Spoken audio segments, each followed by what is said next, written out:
In front of me is Infinix Note 30 Pro Plus, and today I would like to show you how you can apply iOS Launcher on this device.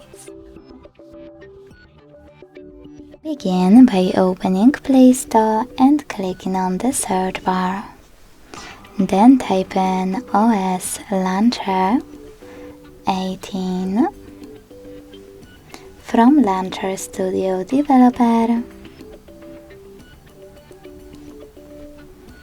and download this free app from this developer.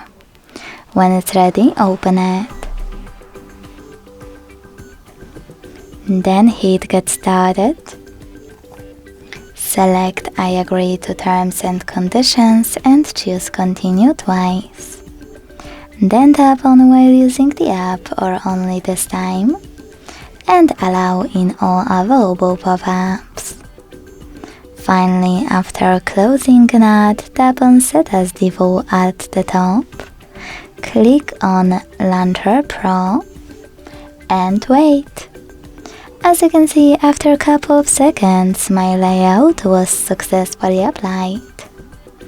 If you want to go back to your default one, you can always go back to the same app, tap on Set as Default, and choosing XOS Launcher. Thanks so much for watching. If you enjoyed this video, leave a like, comment and subscribe. Bye!